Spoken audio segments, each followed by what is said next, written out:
Welcome in. Thanks for joining us for the latest WHHI Daily News, where we strive to bring you more Lowcountry news more often. I'm Bob Stevens. Beaufort County Sheriff P.J. Tanner says the quick action of a St. Helena teenager saved one of her younger sisters, but not the other, and now their mother is in jail for murder.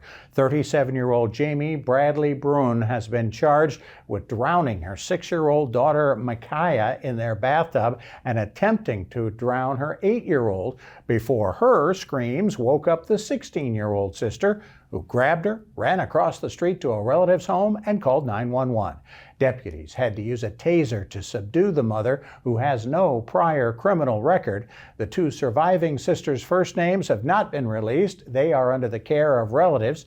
Tanner says it was the most gruesome killing he has seen in his 25-year tenure as sheriff.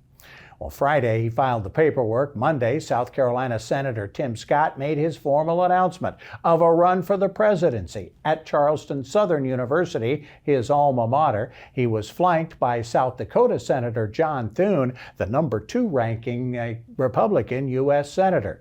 Scott will then visit Iowa and New Hampshire later this week to kick off his primary runs in those states. Scott is hoping his optimistic vision of the country will contrast with other GOP hopefuls, even though his voting record has been pretty much in lockstep with one of his new opponents, President Trump. Scott and the governor who appointed him to his Senate seat, Nikki Haley, both trail Trump in polls, not only nationally, but here in South Carolina.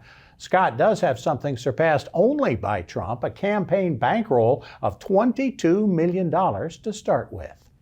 Bluffton's booming population is likely to get the town another elementary school in time for the 25-26 school year.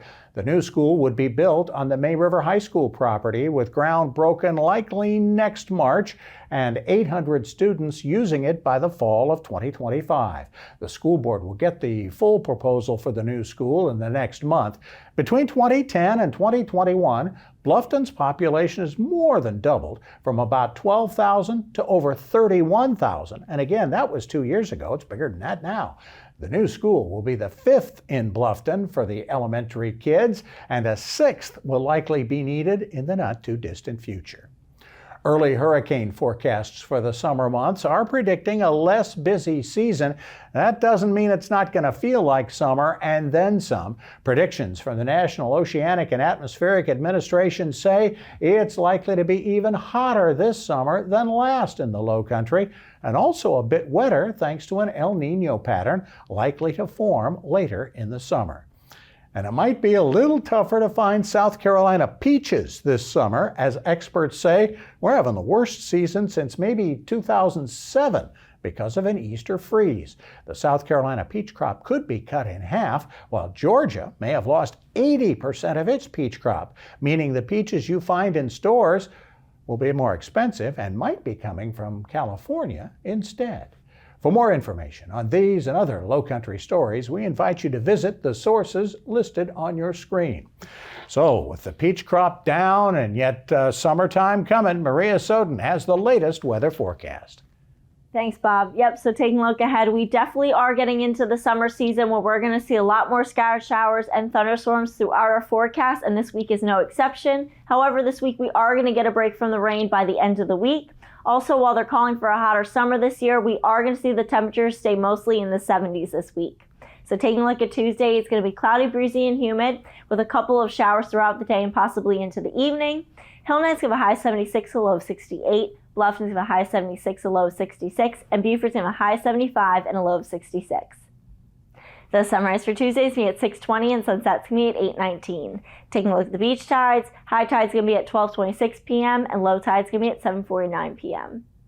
Taking a look into the rest of the week, Wednesday we're going to see a thunderstorm in the morning, but it should be clearing up by the afternoon. Then it's going to be cloudy and windy the rest of the day. It should stay clear into the evening. Highs remain in the 70s, lows in the 60s. Come Thursday, it's going to be sunny to partly cloudy with the highs going up into the upper 70s and lows going to be staying in the 60s. And then Friday, it's going to be cloudy and windy with highs in the 70s and lows in the 60s. That's it for today. Let's head it back to the desk. Thanks, Maria. Coming up, we're going to hear more from Lowcountry sports, state championship time in sports like track and field. We're also going to hear from the mayor of Beaufort about budgeting issues as we head toward the end of budget month. Up next, Danny DeCroix from Bluffton Self-Help tells us how you can help our neighbors this summer.